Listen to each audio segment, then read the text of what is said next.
ఇలాంటి అనుమానాలు వచ్చినప్పుడల్లా మనకి దిక్కెవరంటే శంకర భగవత్పాదులు. శంకర భగవత్పాదులు సౌందర్యలహరి చేస్తూ అమ్మవారి మీద ఒక శ్లోకం చేశారు. అందులో ఆయన అంటారు, హరిస్త్వామారాధ్య ప్రణత జన సౌభాగ్య జననీం పురాణారీ భూత్వా పురరిపుమపి క్షోభమనయత్ స్మరోపిత్వానత్వారితి నయనలేహ్యేన వపుషా మునీనామప్యంతః ప్రభవతి మోహాయ మహతాం. ఈ శ్లోకం అండి యథార్థంగా ఇప్పుడు నేను చెప్పింది ఎలా ఉంటుందో దాని బాహ్యార్థం చెప్తే అలాగే ఉంటుంది. కానీ మీరు కొంచెం జాగ్రత్తగా వినండి, మీకు కొబ్బరి పెంకు ఊడిపోయి లోపల ఉన్న సారమందిన నాడు పొందిన ఆనందం పొందుతారు. హరిస్త్వాం ఆరాధ్య ప్రణత జన సౌభాగ్య జననీం. శంకరాచార్యులు వారు ఏమని పిలిచారంటే, అమ్మా నీ దగ్గరికి వచ్చి వంగి నమస్కరించిన వాళ్ళందరికీ అభ్యున్నతిని కోరిన కోరికలను తీర్చగలిగినటువంటి శక్తి కలిగిన ఓ పరదేవత, హరిత్వాం ఆరాధ్య, హరి నిన్ను ఆరాధించి జగన్మోహిని రూపాన్ని పొందాడు. ఇక్కడ వరకు బాగానే ఉంది, ఇబ్బంది ఏం లేదు. వెంటనే మనకేం గుర్తొస్తుంది? అవునండి, అలా జగన్మోహిని రూపాన్ని పొందబట్టే దేవతలకి రాక్షసులకి అమృతాన్ని పంచిపెట్టడంలో రాక్షసులకి దక్కకుండా లోకాన్ని కాపాడాడండి అంటామనుకుంటాం. అక్కడే శంకరాచార్యులు వారు ఏం చేశారంటే మనందరినీ పక్కకి తోసేసి ఇంకో వైపుకి వెళ్ళారు.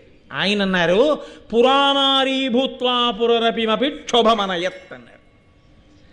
అమ్మా శ్రీ మహావిష్ణువు నిన్ను ఉపాసన చేశారు, నువ్వేం చేశావు? లోకంలో కల్లా అందగత్తెవి నువ్వే కాబట్టి త్రిపుర సుందరివి, నీ అందం శ్రీ మహావిష్ణువుకి ఇచ్చావు. ఇప్పుడు ఆయన ఏమయ్యాడు?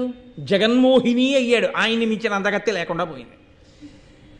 అమృతం గురించి చెప్తే బాగానే ఉండదు. ఇక్కడ శంకరాచార్యులు వారు అన్నారు, అప్పుడు ఏమైందో తెలుసా అమ్మా, మీ ఆయన పరువు బజారున పడిందంట. పరమశివుడు ఆ జగన్మోహిని వెంటబడ్డాడు. పురాణారీ భూత్వా పురరపిమపి క్షోభమనయత్. పురములను కాల్చినటువంటి పరమేశ్వరుని యొక్క హృదయములో కామము బయలుదేరి ఆయన ఆ జగన్మోహిని అవతారం పొందినటువంటి విష్ణువు వెంటబడ్డారు. అమ్మా ఎంత తమాషా చేశావమ్మా, పోనూరుకున్నావా? స్మరోపిత్వానత్వారతి నయనలేహ్యేన వపుషా. ఆ పరమశివుడు మన్మధుడిని కాల్చేశాడు.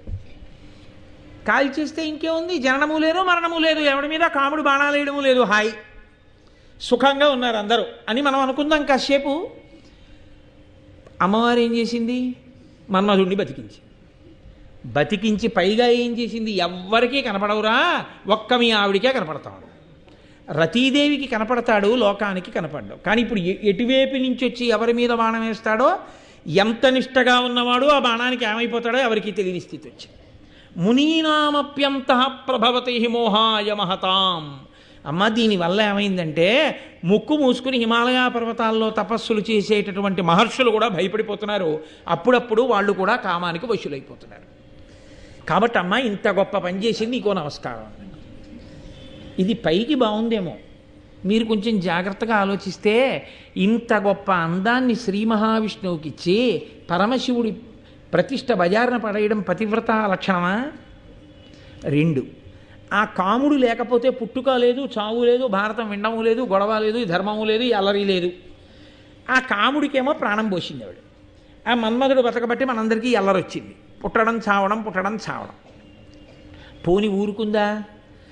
ఆ మన్మధుణ్ణి బాణాలు ఎవరి మీద వేయడానికి ఆవిడ అధికారం ఇచ్చేసింది. ఒరే తపస్సు చేసుకుంటున్న ఋషుల మీద కూడా నువ్వు వేస్తే వెయ్యి, నేనేమన్నది. ఇప్పుడు వాళ్ళు కూడా భయపడిపోతున్నారు. అమ్మ ఇన్ని చేసిన నీకో నమస్కారం. ఇది స్తోత్రమా నిందా? నిజానికి భయపడకుండా గుడ్డల మీద చెయ్యేసి చెప్పండి. ఇందులో నిజంగా అమ్మవారిని స్తోత్రం చేయడానికి ఏమైనా ఉందండి? అందులో నిజాయితీగా త్రికరణ శుద్ధిగా అబ్బబ్బబ్బ ఏం అమ్మవారండి అనడానికి ఏమైనా ఉందా? ఏమీ లేదు. మరి ఏమీ లేని దానికి శంకరాచార్యుల వారు సౌందర్యలహరిలో శ్లోకం ఎందుకు ఇచ్చినట్టు అంటే, నేను మీతో ఒక ముఖ్యమైన విషయాన్ని ప్రతిపాదన చేస్తాను, దాన్ని ఆధారంగా మీరు పట్టుకోండి. ప్రభుత్వం ఏదో చట్టం చేసింది, ఆ చట్టం ఉండకుండా ఉంటే బాగుండు, ఉండకుండా ఉంటే బాగుండు అని మనం అందరం అన్నాం. పోతుంది ఆ చట్టం? పోదు. ఈ చట్టం ఇవాళ నుంచి ఉండట్లేదు అని ప్రభుత్వం అంది. ఏమవుతుంది ఆ చట్టం? పోయింది. ఎవరు చట్టాన్ని చేశారో వారే ఆ చట్టాన్ని తీసేసే అధికారాన్ని కలిగి ఉంటారు కదండి. అక్కడ వరకు మీరు అంగీకరించారా? మొదటి విషయం. ఇంకా 2, మీరు నేను ఇప్పుడు బెంగ పెట్టుకున్నది దేని కొరకు? అయ్యయ్యో ఏమిటండి ఆ చచ్చిపోయిన మన్మధుణ్ణి అమ్మవారు మళ్ళీ ఎందుకు బతికించిందండి అని. నేను మీతో ఒక మాట చెప్తాను, కొంచెం జాగ్రత్తగా గమనించండి. అమ్మవారు మన్మధుణ్ణి పుట్టించలేదనుకోండి, మన్మథ బాణములు లోకంలో పడలేదనుకోండి, సృష్టి ఆగిపోయిందిగా. సృష్టి ఆగిపోతే మనం చేసిన పాపపుణ్యాలు పోయేది ఎప్పుడు? ఈ శరీరం ఉంటే కదా పాపపుణ్యాలు పోయేది. ఈ పాపపుణ్యాలు పోవాలి అంటే జీవుడు మళ్ళీ పుట్టాలి. అది శరీరం ఉన్నప్పుడు తెలియదు. మీతో నేను కొంచెం కఠినంగా ఉన్నా ఒక యథార్థం చెప్తున్నాను. మీరు గరుడ పురాణం చూస్తే తెలుస్తుంది ఆ విషయం. శరీరం లేకుండా జీవుడు నిలబడిపోయాడు అనుకోండి, దక్షిణ దిక్కున పితృలోకం అంటారు, అక్కడ నిలబడిపోయాడు అనుకోండి, అప్పుడు ఏడుస్తాడు. శరీరం ఉంటే పుణ్యకర్మ చెయ్యొచ్చు, శరీరం ఉంటే పాపాన్ని పోగొట్టుకోవచ్చు. శరీరం లేదు, జీవుడు ఉండిపోయాడు, అప్పుడు ఏడుస్తాడు, నాకు ఏదో శరీరం ఇవ్వవయా ఈశ్వరా, శరీరం అంటూ ఇస్తే శరీరంతో నిన్ను నేను మళ్ళీ సేవిస్తానంటాడు. కానీ ఏ శరీరం పడితే శరీరం ఇస్తే ఏం చేయలేడు. మనుష్య శరీరం ఇస్తేనే చేయగలడం, స్వేచ్ఛ. ఇప్పుడు ఈ మనుష్య శరీరం కావాలంటే ఎలా వస్తుంది? తల్లిదండ్రుల మీద మన్మథ బాణాలు పడితేనేనా ఈ శరీరం వస్తుంది? ఈ శరీరం వస్తేనేనా మీరు మళ్ళీ పాపపుణ్యాలు పోగొట్టుకోవడానికి ఈశ్వరుణ్ణి సేవ చేస్తారు? కాబట్టి ఇప్పుడు అమ్మవారు కాముణ్ణి మళ్ళీ సృష్టించడం వల్ల మనందరం పాపపుణ్యాలు పోగొట్టుకోవడానికి శరీరాన్ని పొందడానికి అవకాశం వచ్చిందా లేకుండా పోయిందా? అమ్మవారి అనుగ్రహం లేదు అందులో కాదు. నేను మీతో ఇంకొక మాట మనవి చేస్తాను, మీరు జాగ్రత్తగా ఆలోచించండి. అమ్మవారు కాముడు ఎప్పుడైతే బతికించిందో కామము బ్రతికింది. కామము బ్రతికితే బెంగ పెట్టుకోవాల్సిన అవసరం ఏంటి? నీ కామము ధర్మబద్ధమైతే నువ్వు పితృల నుంచి విముక్తుడు అయిపోయావు. ధర్మబద్ధమైన కామంతో ధర్మపత్ని యందు మనసు పెట్టుకున్నావు, సంతానాన్ని కండం వల్ల పితృల నుంచి విముక్తుడు అయిపోయావు. ఆస్తిక మహర్షి పుట్టడం వల్ల ఆ జరత్కారుడు యొక్క తల్లిదండ్రులు ఆ గడ్డి దుప్పు ఒంటివేరు పట్టుకుని కిందపడి వేలాడుతున్న వాళ్ళందరూ ఉన్నత లోకాలు పొందలేదు. కాబట్టి కామము ధర్మబద్ధమైంది. నీకేమిటి బెంగ? ఏమీ బెంగలేదు, నీకు పితృరుణం తీరింది. కాముడు ఉంటే నీకు బెంగ ఎందుకు? కాదు. ఏమంటే అదే వచ్చిన పెద్ద బాధ అండి. ధార్మికం చేయలేకపోతున్నాను, ధార్మికమైన కామం అనుభవించలేకపోతున్నాను, అప్పుడు బెంగలేదు. ఈ విషయం పరదేవతకి చెప్పు, అమ్మవారికి చెప్పు. అమ్మా నువ్వు కాముణ్ణి ఇచ్చావు, కామాన్ని ఇచ్చావు, కానీ వచ్చిన పెద్ద చిక్కల్లా నేను నా కామాన్ని ధర్మంతో ముడి వెయ్యలేకపోతున్నాను. ఆ ముడి వెయ్యలేకపోవడం వల్ల నేను పాడైపోతున్నాను. కాబట్టి అమ్మా నువ్వే రక్షించని అడుగు. ఎవరు చట్టం చేశారో వాళ్లే చట్టాన్ని రద్దు చేసినట్టు నువ్వు అమ్మవారి పాదాలు పెట్టుకుంటే అమ్మ కాముండి పిలిచి ఆడి జోలికి వెళ్ళకంటుంది. ఏమి నీకు బెంగ? దేనికి భయపడాలి? కాదు. ఇంకొక విషయాన్ని మీతో నేను మనవి చేస్తాను. మహాత్ములైన వారు ఉన్నారు, వారికి కామస్పర్శ ఉండదు. ఆయన అస్కలిత బ్రహ్మచారి, ఊర్ధ్వరేతస్కుడు. ఆయనకి అసలు ఎట్టి పరిస్థితుల్లో మనసుని కామమన్న స్పర్శ అంటదు. ఇప్పుడు ఆయన శరీరంతో ఉండిపోతాడా? నాకు చెప్పండి. ఎంత మహాత్ముడైనా కానివ్వండి, ఆయన శరీరము ఒక ప్రత్యేకమైనటువంటి దేశకాలములలోనైనా ఉంటుంది. ఎప్పటికీ ఉండిపోతుందా? ఎప్పటికీ ఎలా ఉంటుందండి? పరమాచార్య స్వామి వారు ఉంటే బాగుండని నాకుంది, చంద్రశేఖర భారతీ స్వామి వారు ఉంటే బాగుండని నాకుంది. ఉంటాయి ఆ శరీరాలు? చంద్రశేఖర భారతీ స్వామి వారే అయినా శంకర భగవత్పాదులే అయినా శరీరాలను వదిలిపెట్టేశారు, వెళ్ళిపోతాయి శరీరాలు. మరి శరీరం వెళ్ళిపోతే ఒక పెద్ద ఇబ్బంది ఒకటి ఉంది. మళ్ళీ ఇంకొక మహాత్ముడు శరీరంలోకి వచ్చి కూర్చుంటే మీకు బోధ ఉంటుంది. శరీరంలో మహాత్ముడు లేడు, మీకు బోధ ఆగిపోతుంది. ఆయన ఇప్పుడు శరీరంతో ఉన్నారనుకోండి పరమాచార్య స్వామి వారు, మనం ఆయన ఏ పల్లకయో ఎక్కించి మనందరం కాకినాడ తీసుకొస్తే ఆయన అనుగ్రహ భాషణం చేస్తారు. శరీరంలో లేరు పరమాచార్య స్వామి. ఇప్పుడు ఆయన ఎలా మాట్లాడతారు?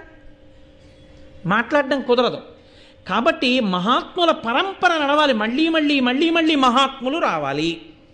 ఇప్పుడు కూడా ఈ క్షణంలో మనకి కూడా మహాత్ములు ఉండాలి. ఉండి వాళ్ళు మాట్లాడితేనే మన తప్పులు మనకి తెలిసి మనం దిద్దుకుని మనం ధర్మ మార్గంలోకి పెడతాం. కానీ అలా చెప్పి మాట్లాడేటటువంటి మహాత్ముడు ఎలా వస్తాడు? ఆయన శరీరంలోకి రావాలంటే ఆయన తల్లిదండ్రుల మీద కాముడి బాణాలు పడవలసిందే. పరిపూర్ణ హృదయంతో స్త్రీ పురుషులిద్దరూ ఒండరులు సంగమించకపోతే పరిపూర్ణమైన ఆరోగ్యమైన శిశువు పుట్టడో, విముఖులై సంగమిస్తే తేజోవంతుడు ఆరోగ్యవంతుడైన శిశువు పుట్టడు. అలా కలవలేదు కాబట్టే వ్యాసుడే సంగమించిన సత్సంతానం కలగలేదు మహాభారతంలో. వెలవెలబోతే పాండురాజు పుట్టాడు, కళ్ళు మూసుకుంటే ధృతరాష్ట్రుడు పుట్టాడు. కాబట్టి పరిపూర్ణ హృదయంతో కలవాలి. పరిపూర్ణ హృదయంతో ఒక మహాపురుషుడు ఒక స్త్రీతో సంగమిస్తే తప్ప ఆయన వీర్యము స్ఖలనం అవ్వాలంటే ఆయనకి కామం కలిగి తీరాలి. ఆయనకి కామం కలిగితేనే ఆయన తేజస్సు వేరొక స్త్రీలోకి వెడుతుంది. వెడితేనే ఇంకొక మహాత్ముడు పుడతాడు. ఇంకొక మహాత్ముడు పుడితే తప్ప మీకు మాట్లాడేవాడు లేడు, మీకు రాసేవాడు లేడు, మీకు చెప్పేవాడు లేడు. అప్పుడు లోకం ఏమైపోవాలి? కాబట్టి ఇప్పుడు ఒక మహాత్ముడు పుట్టాలి అంటే ఆ మహాత్ముడు పుట్టడానికి యోగ్యమైనంత తేజస్సు కలిగిన ఇంకొక మహాపురుషుడిలో కామం కలగాలి. ఆయనకి కామం కలగదు. ఎందుకని అంటే ఆయన మహాపురుషుడండి. పరాశరుడికి కామం ఎందుకు కలుగుతుంది? ఒక్కనాటికి కలగదు. పరాశర మహర్షి వంటి మహాత్ముని యొక్క తేజస్సుని పట్టగలిగిన క్షేత్రం ఏర్పడాలి. అందుకని కారణజన్మురాల్ని సృష్టించాలి. కారణజన్మురాలు పుట్టాలి అంటే ఉపరిచరవసువు వంటి మహాపురుషుని యొక్క వీర్యం గిరికలోకి కాదు వెళ్ళవలసింది, శాప విమోచనం కావలసినటువంటి అద్రికలోకి వెళ్ళి అద్రిక నుండి మత్స్యగంధి పుట్టి మత్స్యగంధి వంటి ఉపరిచర వసువు యొక్క వీర్యమునకు జన్మించినటువంటి గొప్ప క్షేత్రంలోకి పరాశరుని యొక్క తేజస్సు ప్రవేశిస్తే ఈ క్షేత్రబీజ సంపర్కము చేత వేరొక మహాపురుషుడైన వేదవ్యాసుడు పుడతాడు. ఆయన పుడితే మీరు నేను తరిస్తాం. ఇప్పుడు పరాశర మహర్షిలో కామం కలగాలి. ఆయనకు కలుగుతుందా? ఒక్కనాటికి కలగదు. సత్యవతిని చూడగానే ఆయన మనసులో కామ ప్రచోదనం కలిగితే తప్ప వ్యాసుడు రాడు. వ్యాసుడు వస్తే తప్ప మీకు నాకు భారతం లేదు, వేద విభాగం లేదు, అష్టాదశ పురాణములు లేవు. ఇప్పుడంతటి మహాపురుషుడి మనసు కదపగలిగినదెవరు? ఎవరు చట్టం చెయ్యగలరో, ఎవరు రద్దు చేయగలరో వారే చెయ్యాలి. కాబట్టి ఇప్పుడు పరదేవత ఏం చేయాలి? అంతటి మహాత్ముడి మనసు కామ ప్రచోదనం పొందేటట్టు చెయ్యాలి. కాబట్టి ఎవరు చేసిందని గుర్తు? పరాశక్తి చేస్తోంది ఈ కదలికలన్నీ. ఆయన మనసు సత్యవతి యందు లగ్నమైతే సద్యగర్భమునందు వేదవ్యాసుడు పుడతాడు. ఆ వేదవ్యాసుడు పుడితే తప్ప మనకెవ్వరికీ లోకంలో జ్యోతి వెలగదు, మనకేమీ తెలియదు. వ్యాసుణ్ణి పక్కన పెట్టేశారనుకోండి మీరు, అంతే. పురాణములు లేవు, వేద విభాగం లేదు, భారతం లేదు, భాగవతం లేదు. ఇప్పుడు నాకు చెప్పండి, మీరు ధర్మం నేర్చుకోవడానికి ఏముంది? మీకు ఏమీ లేవు. కాబట్టి పాడైపోయేది ఎవరు? వ్యాసుడు పుట్టకపోతే మనమే పాడైపోతాం. మనం అందరం బాగుపడాలని వ్యాసుడు పుట్టేటట్టు పరాశర మహర్షి యొక్క మనసులో కామము పరిపూర్ణంగా కలిగితే తప్ప, సంతోషంగా ఆయన సత్యవతితో కలిస్తే తప్ప అంతటి మహాత్ముడు జన్మించడు. అందుకని ఆయనలో కామ ప్రచోదనం ఎంతవరకు అవసరమో అంతవరకే చేసింది పరాశక్తి. ఒక్క వ్యాసజననం వరకే. ఇంకా తర్వాత పరాశరుడికి ఎప్పుడూ కామం లేదు. అంటే అప్పుడు మీరు ఏమనుకోవలసి ఉంటుంది? ఇది పరదేవత యొక్క అనుగ్రహము. మహాపురుష జననము ఎందువలన జరుగుతుంది? పరాశక్తి నిర్ణయం చేస్తుంది.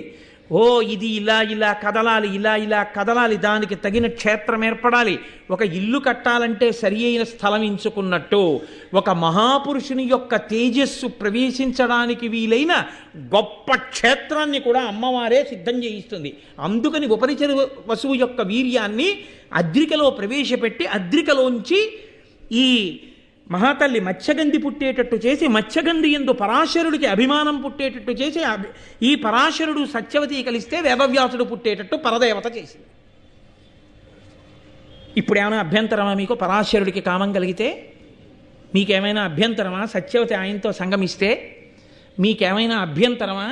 ఉపరిచరు వసువు యొక్క వీర్యము స్ఖలనమై మహాధర్మాత్ముడై అమోఘ వీర్యాన్ని డేగతో పంపిస్తే ఇంకొక డేగ అందుకు పోరాటం చేసి ఆ వీర్యాన్ని చాప తాగితే మనం సంతోషించాలా? ఇవన్నీ హేయమైన కథలని మనం నోళ్ళు చెవులు మూసుకోవాలా? పరవశించిపోయి పరదేవతకి జేజేలు చెప్పవలసిన సందర్భమా ఇది? అది భారతం, అది ధర్మ సూక్ష్మం. అందుకే మహాపురుష జననములను విచారణ చేయవద్దు అని ఎందుకన్నారో తెలుసా అండి? నీకు వెనక పరదేవత ఎంతంత ప్రణాళికలు వేస్తోందో నువ్వు బాగా అర్థం చేసుకోగలిగావు అంటే నీకు పరదేవతానుగ్రహం ఉంది కాబట్టి అర్థం అవుతుంది. అందరూ అలా చదివగానే అలా అర్థమైపోతాయా?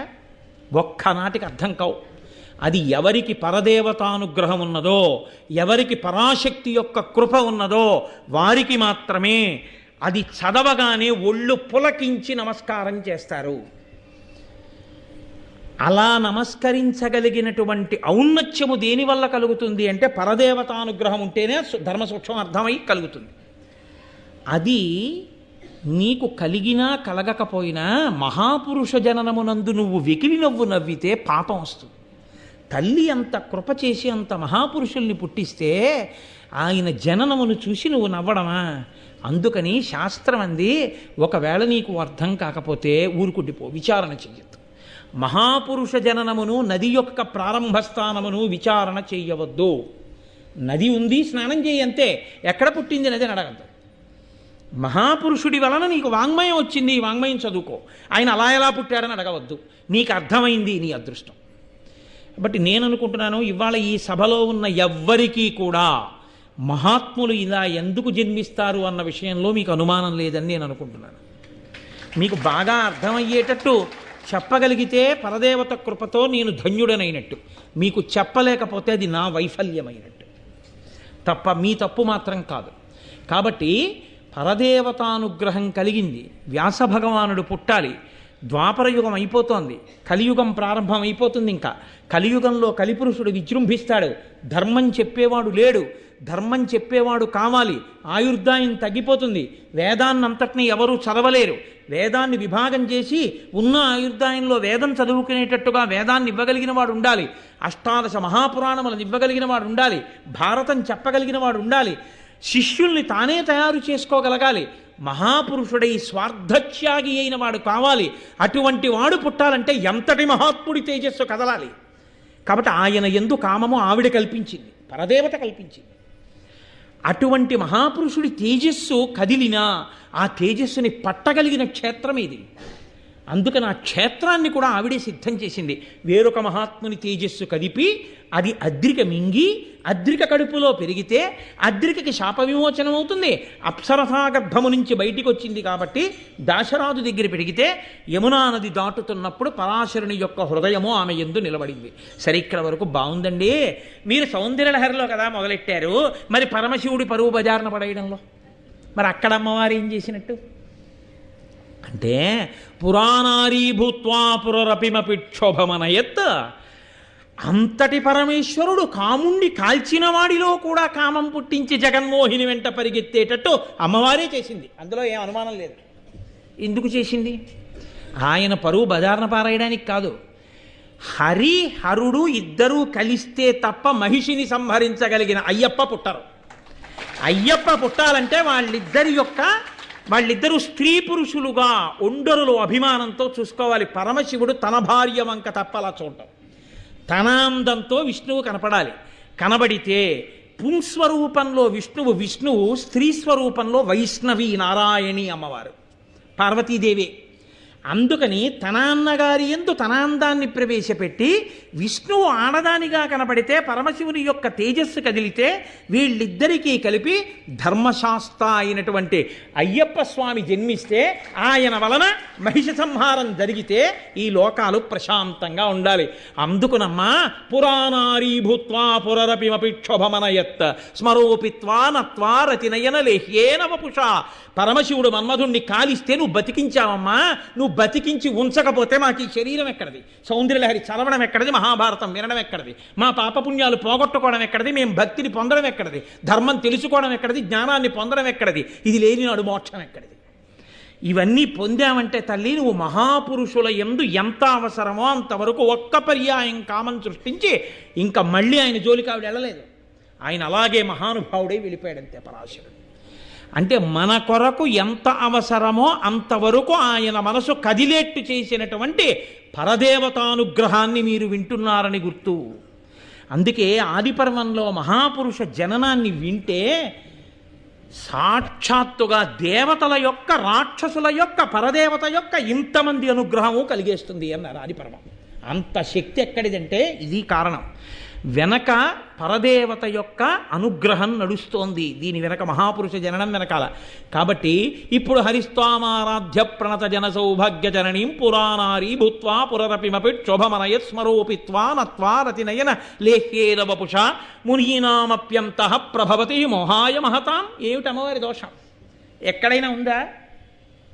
ఎక్కడైనా తప్పు పట్టడానికి ఏమైనా ఉందా అమ్మవారిని? కాబట్టి ఇప్పుడు పరదేవతకి నమస్కరించాలా వద్దా? రెండు చేతులెత్తి అమ్మవారికి నమస్కరించవలసిందే. కాబట్టి పరాశరుడు మనసు ఎందుకు కదలవలసి వచ్చిందో శంకరాచార్యుల వారు సౌందర్యలహరిలో చెప్పారు అంటాను నేను. అన్వయమైందా లేదా?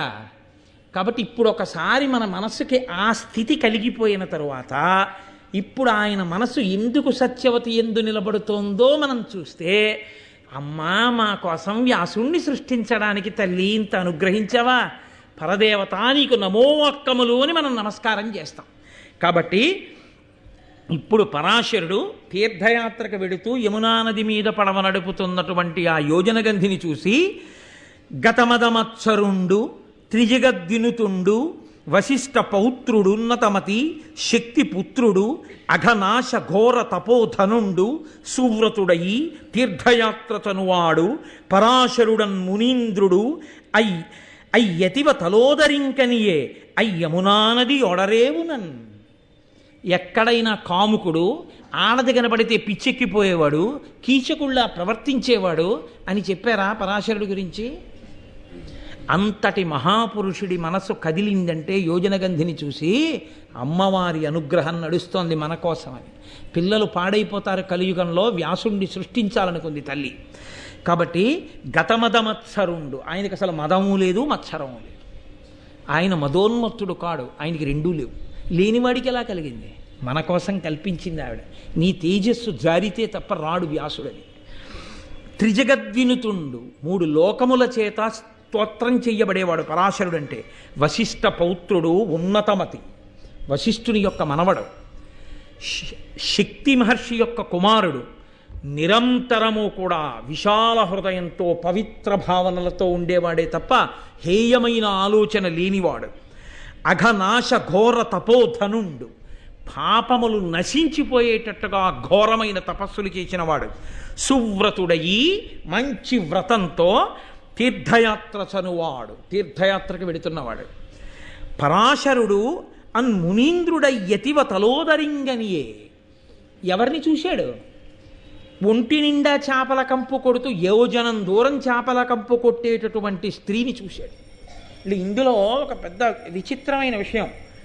పొగ ఎక్కడ మొదలవుతుందో అక్కడ కూర్చుంటే పొగ దూరదు, కంపు ఎక్కడ మొదలవుతుందో అక్కడికి వెడితే కంపు ఎక్కువ ఉంటుంది.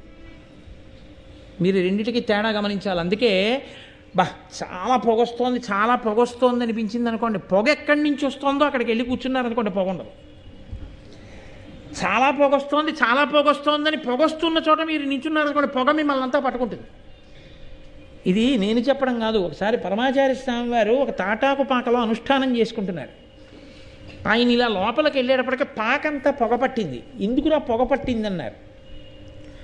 వాళ్ళు ఏదోనండి పాపం వండుదాం అనుకున్నారు, ఆ పచ్చికర్రం ఏమో పొగొస్తోందన్నారు. ఆయన అన్నారు, నా అనుష్ఠాన సామాగ్రిని తీసుకెళ్ళి ఆ పొయ్యి దగ్గర పెట్టండి అన్నారు. అదేమిటన్నారు, పొయ్యి దగ్గర పొగ ఉండదురా, మిగిలిన చోట్ల పొగ ఉంటుందన్నారు. హాయిగా అక్కడికి వెళ్ళి కూర్చుని ఆయన అనుష్ఠానం చేశాడు.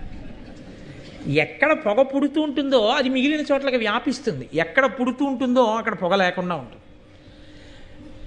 ఎక్కడ దుర్వాసన వస్తూ ఉంటుందో అక్కడ దానికి దూరంగా ఉంటే తక్కువ వస్తుంది, దగ్గరగా వెళ్ళి ఎక్కడ పుడుతోందో అక్కడికి వెళితే బాగా వాసన వస్తుంది.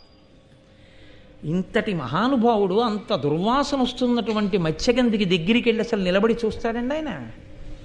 మరి చూశాడు అంటే మన కోసం చూశాడు అని చెప్పాలి, పరదేవతానుగ్రహంగా చూశాడు అని చెప్పాలి. చూసి ఆమె యొక్క పొందు కోరాడైన.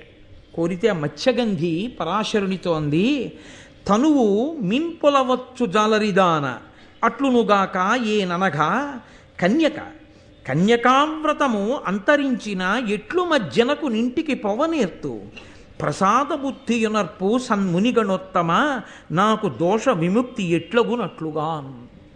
నేను కన్యని, నా కన్యాత్వం పోతే నా తండ్రి నన్ను గడపలో అడుగు పెట్టనిస్తాడా? అటువంటి తప్పుడు పని చేసి ఇంటికి వస్తావా అంటాడు. కాబట్టి నువ్వు ఎంతటి మహాపురుషుడవైనా కావచ్చు, నీతో సంగమం నాకు ఎలా కుదురుతుంది? కుదరదండి ఆవిడ. అంటే ఆయన అన్నాడు, ఇది బహుశः పరదేవత అనుగ్రహం, లేకపోతే నా మనసు నీ యందు నిలబడ్డం ఏమిటి? నీకు వరం ఇస్తున్నాను, నీ శరీరము చేపల వాసన వస్తోందని కదంటున్నావు, ఇక నుంచి నీవు యోజనగంధి అవుతావు, మత్స్యగంధివి కావు. నువ్వు ఎక్కడ నిలబడతావో అక్కడి నుంచి యోజనం దూరం సువాసనలు వచ్చి ఆకర్షిస్తాయి. అదే యదర భరత వంశానికి కారణమైంది. ఋషి నోటి వెంట అనవసరంగా ఏ మాట రాదండి, అమ్మవారు పలికిస్తోంది. యోజనగంధివవుతో ఆ వాసనలే శంతన మహారాజుని తీసుకొచ్చాయి. అంటే నీ శరీరంలోంచి యోజనం దూరం సువాసనలు వస్తాయి. కాదు కాదు, నీ కన్యాత్వము చెడదు. 9 నెలలో 10 నెలలో నువ్వు గర్భమును ధరించక్కర్లేదు. సద్యగర్భంగా ఇప్పుడే నీకు మహాత్ముడు జన్మిస్తాడు నీ కడుపున. నీవు కన్యగానే ఉంటావు. నేను నీకు వరం ఇస్తున్నాను. పగటివేళ మంచు తెరలు సృష్టిస్తున్నాను నా యొక్క తపస్సు చేత.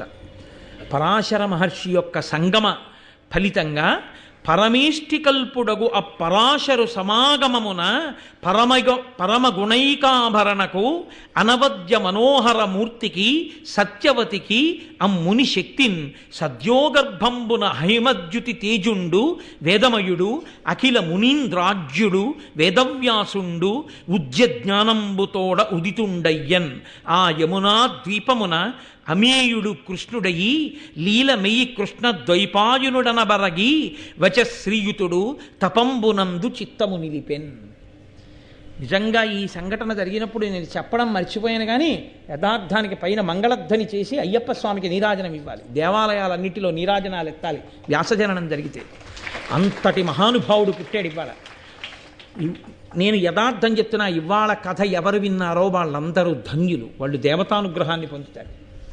కాబట్టి ఆ పరమేష్టి సమానుడైనటువంటి బ్రహ్మ సమానుడైనటువంటి పరాశర మహర్షి యొక్క అనుగ్రహం చేత సద్యోగర్భంలో అద్యుతి తేజుండు, సాక్షాత్తు సూర్యునితో సమానమైనటువంటి తేజస్సు కలవాడు, పుట్టుకతోనే 4 వేదములను నేర్చుకుని పుట్టినటువంటి వాడు. అసలు పుడుతూనే ఆయన వేదమయుడు, ఆయనకి వేదాలన్నీ వచ్చు. వ్యాసో నారాయణ స్వయం, సాక్షాత్తు నారాయణుడు పుట్టాడు. కాబట్టి అఖిల మునీంద్రాజ్యుడు, సకల మునులకు మొట్టమొదటివాడు వేదవ్యాసుండు. బుద్ధ్యజ్ఞానంబుతోడ ఉదితుండయ్యన్, పుట్టుకతోనే మహాజ్ఞానంతో పుట్టాడు మహానుభావుడు.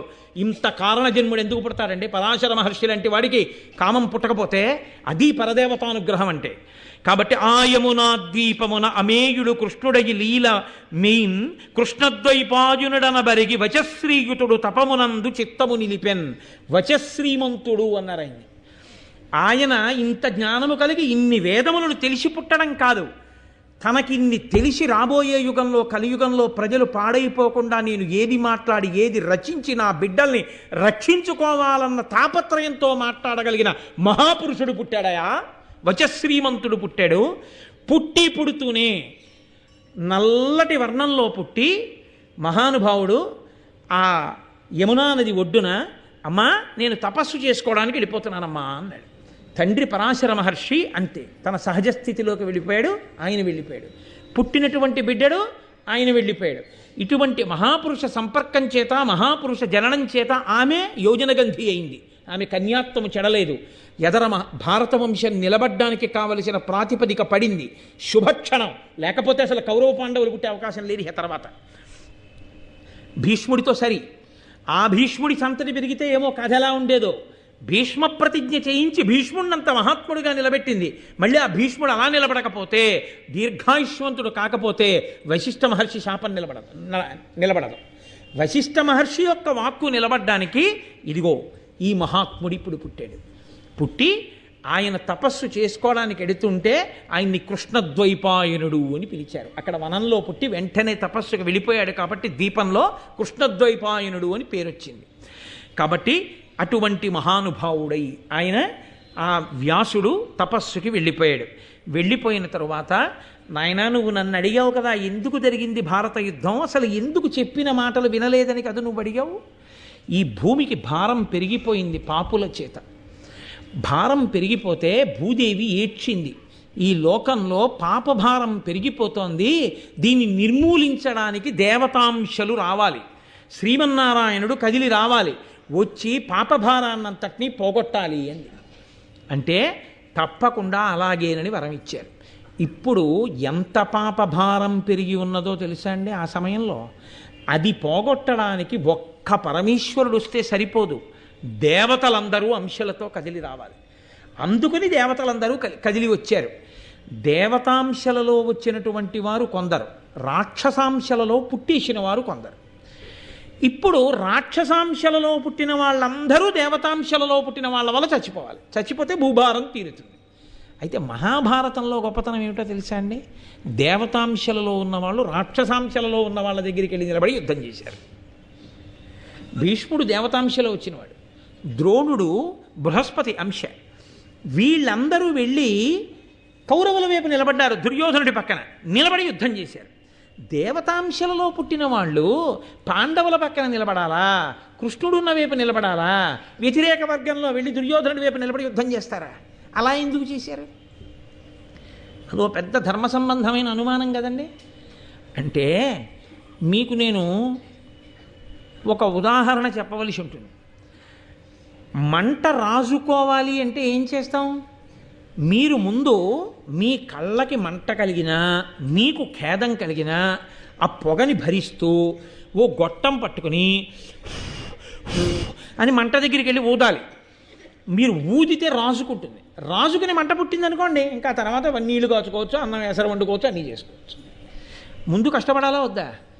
దుర్యోధనుడు యుద్ధానికి వచ్చి నిలబడాలి అంటే భీష్ముడు, ద్రోణుడు, కృపుడు అందరూ అటు వెళ్ళిపోయారు అనుకోండి, వాడు యుద్ధం చేయడు. ఎవరిని చూసుకుని యుద్ధం చేయనంటాడు, ఎవరిని చూసుకుని యుద్ధం చేయనని యుద్ధం చేయడం మానేశాడు అనుకోండి, పన్నాగాలు పన్నుతూనే ఉంటాడు. ఎప్పుడు ఎలా రాక్షసాంశలు పోవడం? రాక్షసాంశలు దేవతాంశలతో తలబడాలంటే వాడికి ధైర్యం కలగడానికి కొన్ని దేవతాంశలు తమ స్వరూపమునందు మార్పు లేకుండానే వెళ్ళి అక్కడి నించోవాలి. అందుకు నించున్నాడు భీష్ముడు, ద్రోణుడు. అది మహాభారతంలో అత్యంత చమత్కారం. అందుకని భీష్మద్రోణులు నించున్నారు తప్ప చేత కాకో దుర్యోధనుడు మోచేతి నీళ్ల కోసమో వెళ్ళి నిలబడ్డవాళ్ళు కాదు, ఊదడం కోసం పొయ్యిని నించున్నారు. అందుకని వాళ్ళు అక్కడ నిలబడకపోతే ఆ యుద్ధంలో వాళ్ళు పడరు రాక్షసులు. అందుకని కొంతమందిని అటు నించోబెట్టవలసి వచ్చింది కృష్ణ భగవానుడు. కాబట్టి మహానుభావ ఎలా పుట్టారో తెలుసా? పుట్టిన వాళ్ళందరూ అదిగో కృష్ణ భగవానుడు జన్మించాడు. యాదవ వంశంబున జగదాదిజుడగు విష్ణుదేవునంశంబున ఉత్పాదిల్లే కృష్ణుడు అపగత ఖేదుడు వసుదేవ దేవకీ దేవులకున్. అపగత ఖేదుడు అంటే అసలు దుఃఖమే లేనివాడు, ఎన్నడూ దుఃఖం లేనటువంటి పరమాత్మ ఈ లోకంలో ధర్మాన్ని స్థాపించడం కోసం దేవకీ వసుదేవులకి కుమారుడిగా పుట్టాడు. ఆ తర్వాత శ్రీ వెలుగరోహిణికి వసుదేవునకు ఉదయించి విష్ణు దేవాంశమునన్ భూవంజుడనంతుడు బలదేవుండు ప్రళంబ ముఖ్య దితిజాంతకుడై. ప్రళంబుడు మొదలైనటువంటి రాక్షసుల్ని సంహరించడానికి ఆదిశేషుడు బలరాముడి అనబడేటటువంటి పేరుతో ఆదిశేషుని యొక్క అంశ బలరాముడిగా రోహిణీ వసుదేవులకు జన్మించింది. సనత్కుమారుడు ప్రద్యుమ్నుడిగా వచ్చాడు. 16,000 మంది అప్సరసలు గోపికలుగా వచ్చారు. దేవతలే యదు, వృష్ణి, భోజ, అంధక కులాలలో రాజులుగా వచ్చారు వంశాలలో. వసువులలో ప్రభాసుడు అనబడేటటువంటి ఒక గొప్ప వసువు భీష్మాచార్యుడిగా వచ్చాడు. దేవతల గురువైన బృహస్పతి ద్రోణాచార్యుడిగా వచ్చాడు. కామము క్రోధము కలగలిసి ఉంటే ఎంతో ప్రమాదం. ఈ రెండు కలగలిస్తే పుట్టినవాడు అశ్వత్థామ. ఏకాదశ రుద్రుల అంశలో పుట్టినవాడు కృపాచార్యుడు. అందుకే కురుక్షేత్ర యుద్ధంలో అందరూ మడిసిపోయినా కృపాచార్యుడు మాత్రం ఎప్పటికీ గురుత్వం వహించాడు. పరీక్షిత్తు కూడా గురువు కృపాచార్యుడే. కాబట్టి ఏకాదశ రుద్రాంశలో వచ్చినవాడు కృపుడు. సూర్యుని యొక్క అంశలో వచ్చినవాడు కర్ణుడు. హంసుడు అనబడేటటువంటి గంధర్వుడు ధృతరాష్ట్రుడిగా వచ్చాడు. మతి గాంధారిగా వచ్చింది. కలిపురుషుడు దుర్యోధనుడిగా పుట్టాడు. పౌలస్త్య భాతృవంశమంతా కూడా రాక్షసులందరూ కలిసి దుర్యోధనుడి యొక్క సోదరులుగా వచ్చారు. హిరణ్యకశిపుడు శిశుపాలుడిగా పుట్టాడు. సంహ్లాదుడు శల్యుడిగా పుట్టాడు. విప్రచిత్తి జరాసంధుడిగా పుట్టాడు. కాలనేమి కంసుడిగా పుట్టాడు. శ్రీ మహాలక్ష్మి రుక్మిణిగా పుట్టింది. స్త్రీ పుంస రెండు రూపములు కలిసి ఉండేటటువంటి వాడు అటువంటి రూపము కలిగినటువంటి వాడు ఒక దేవత శిఖండిగా పుట్టాడు. మరుద్గణాంశతో పుట్టినటువంటి వాడు పాండురాజు. మాండవ్యుని యొక్క శాపం వలన యమధర్మరాజు గారు మళ్ళీ పుట్టవలసి వస్తే విదురుడిగా పుట్టాడు. సిద్ధి బుద్ధి ఇద్దరు కుంతి మాద్రిగా పుట్టారు. అదిగో ఆ అనేకమైనటువంటి దేవతల అనుగ్రహంతో యమధర్మరాజు గారి యొక్క అంశగా ధర్మరాజు, వాయుదేవుని అంశలో భీముడు, ఇంద్రుని అంశలో అర్జునుడు, అశ్వనీ దేవతల యొక్క అంశంలో నకుల సహదేవులు, అలాగే సాక్షాత్తు శ్రీరూపంగా లక్ష్మీస్వరూపంగా సంపద రూపంగా యాజ్ఞసేని జన్మించింది. యాజ్ఞసేని అంటే ద్రౌపదీదేవి ఆవిడ యజ్ఞంలోంచి ఆవిర్భవించింది. అగ్ని దృష్టద్యుమ్నుడిగా వచ్చాడు. మరుత్తులు ద్రుపద సాత్యకి విరాటులుగా వచ్చారు. ఇంతమంది దేవతలు కాకుండా ఇంకా ఎంతమంది దేవతలు, ఎంతమంది రాక్షసులో ఈ భూమి మీద రాక్షసాంశలతో అవతరించిన వాళ్ళని మట్టు పెట్టడానికి దేవతలందరూ ఇన్ని అంశాలలో జన్మించారు. శ్రీ మహావిష్ణువు శ్రీకృష్ణ భగవానుడిగా ఆవిర్భవించాడు. అందువల్ల నాయన వీళ్ళు మాట వినకపోవడం అన్నది అక్కడ వచ్చింది. రాక్షసాంశలలో ఉన్నవాళ్ళు, అందుకని వాళ్ళు మాట వినరు. అందుకొచ్చింది భారత యుద్ధం అంతాను. వాళ్ళని మట్టు పెట్టడానికి, భూభారం తీర్చడానికి జరగవలసి వచ్చింది. అంటే ఇది అసలు ఎక్కడ ప్రారంభం? ఇదంతా ఈ అల్లరంతా మా వంశం, మా భరతుడి యొక్క వంశం, ఈ కథ ఎక్కడ మొదలయ్యాయి? దాని విశేషం ఏమిటో నాకు చెప్పండి అన్నాడు. జనమేజయుడు పొంగిపోయాడు. మరి ఇంతటి మహానుభావుడు వైశంపాయనుడు వ్యాసుడు దొరికినప్పుడు కదండి చెప్పించుకోవాలి, లేనప్పుడు ఎక్కడ వింటాం? వినాలని కోరుకుంటే మాత్రం. కాబట్టి చెప్పండి అన్నాడు. అంటే ఆయన ఎక్కడికి తీసుకెళ్ళి ప్రారంభం చేశాడో తెలుసా అండి?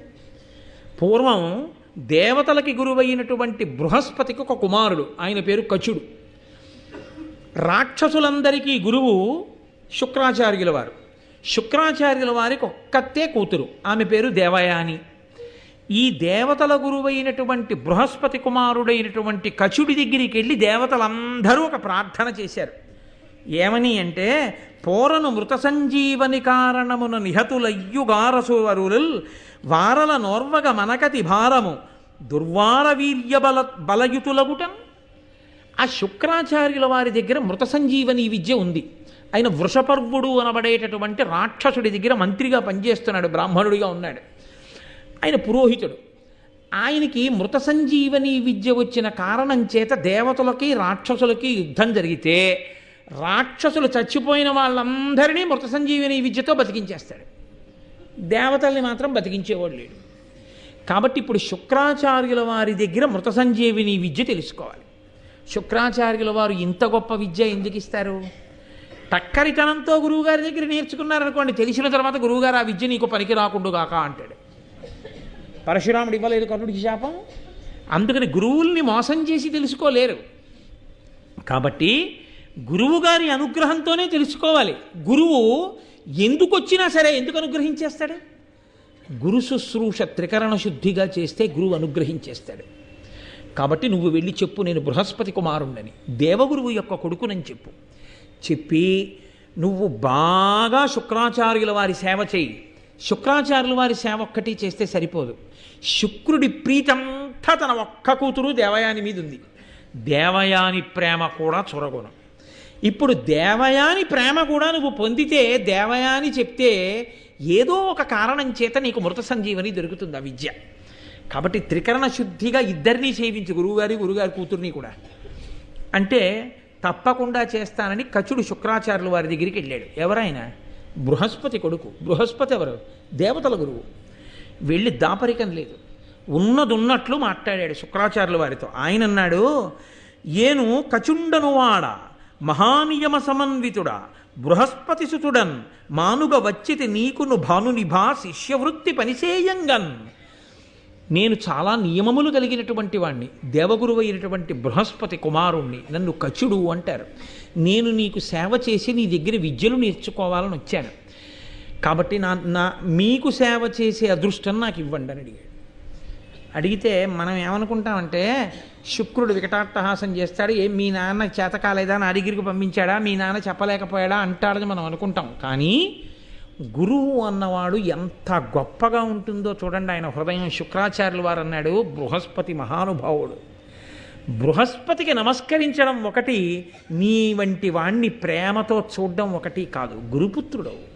కాబట్టి నాయన సంతోషంగా రా, నీ మాటలు మృదువచనములు నాకెంత నచ్చాయో, చక్కగా ఆశ్రమంలో ఉండి నా దగ్గర విద్యలన్నీ నేర్చుకో అన్నాడు. అది ఆయన సహృదయం అంటే. అందుకు కదండి ద్రోణాచార్యులు వారు గురుత్వం వహిస్తే ప్రపంచం నలుదిక్కుల నుంచి వచ్చి ద్రోణాచార్యులు వారి దగ్గర చదువు నేర్చుకున్నారు ఆ రోజుల్లో.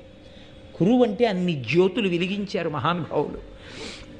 కాబట్టి ఆ కచుడు పని ఏమి పంచిన బదపడి చేసెదననక తన్ పంచినయా క్షణంబ చేయుచు నిజగురు చిత్తవృత్తికి కడుననుకూలుడై వినయంబుతోడా మనమున జయ్యుల మాటల భక్తి నేకాకారుడై మరి అంతకంటే దేవయానికి సువిధేయుడై ప్రియహిత భాషణముల పుష్ప ఫల విశేష దానములను సంతత ప్రీతి చేయుచు ఆ విధమున పెక్కులేండ్లు నిష్ట గురుని గురు తనూజగొలిచి ఆ ఇరువుర నిమ్మి పడసే తనదు నేర్పు పేర్మి.